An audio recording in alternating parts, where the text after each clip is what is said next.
નમસ્કાર દર્શક મિત્રો, દેશ અને દુનિયાના સુપરફાસ્ટ સમાચારમાં આપનું સ્વાગત છે। આજના તાજા અને સૌથી મોટા સમાચાર જાણીએ પહેલા ચેનલને સબસ્ક્રાઇબ કરી નાખજો। આ તારીખ આવશે તમામ ખેડૂતોના ખાતામાં પૈસા। કિસાન 18મા હપ્તાની તારીખ કેન્દ્ર સરકારે પીએમ કિસાન યોજનાના 18મા હપ્તાની તારીખ જાહેર કરી છે। સત્તાવાર માહિતી અનુસાર હપ્તાની રકમ ખેડૂતોના ખાતામાં 5 ઓક્ટોબર 2024ના રોજ આવશે। તમને જણાવી દઈએ કે આ યોજનાનો લાભ કરોડો ખેડૂતોને મળે છે।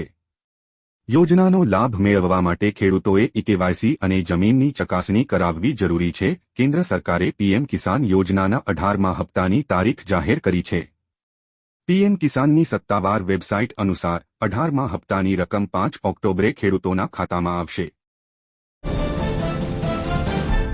ડ્રાઇવિંગ લાયસન્સને લઈ નવા નિયમો। દેશમાં ડ્રાઇવિંગ લાયસન્સ તે બનાવવું એકદમ મુશ્કેલ છે।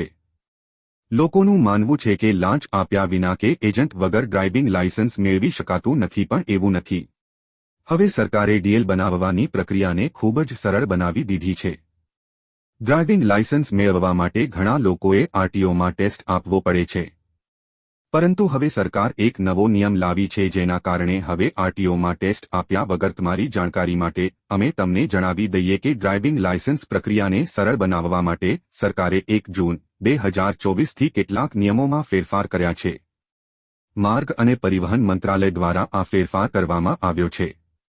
આવી સ્થિતિમાં હવે ડ્રાઇવિંગ લાયસન્સ મેળવવા માટે અરજદાર ખાનગી ડ્રાઇવિંગ ટ્રેનિંગ સેન્ટરમાં જઈને ટેસ્ટ પણ આપી શકશે।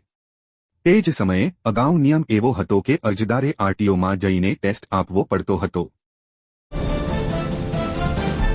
પીયુસી સેન્ટર ચલાવનારા લોકો માટે એક નવી અમલવારી।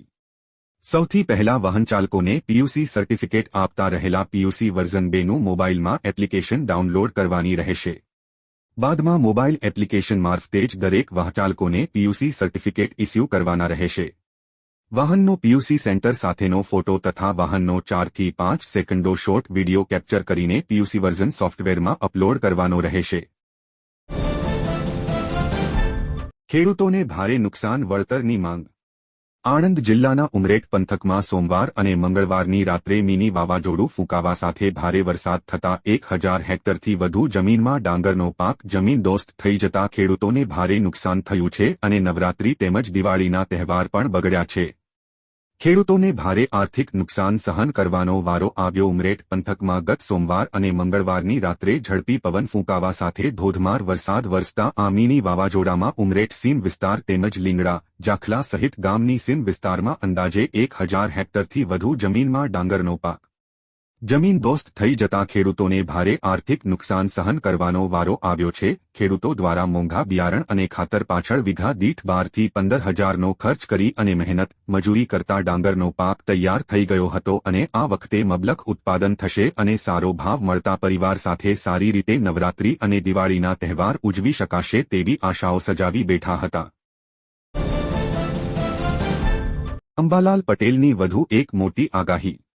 અંબાલાલ પટેલની નવી આગાહી પ્રમાણે આજથી 22 સપ્ટેમ્બર સુધી છૂટાછવાયા વરસાદી ઝાપટા પડી શકે છે।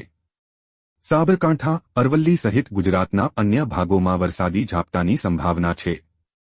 અંબાલાલ પટેલ મુજબ 22 સપ્ટેમ્બરથી બંગાળનો ઉપસાગર સક્રિય થશે।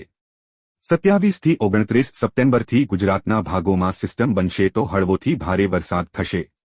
વડોદરા, આણંદ, નડિયાદ, અમદાવાદ, ગાંધીનગર, સુરતના આસપાસના વિસ્તારોમાં વરસાદ આવશે।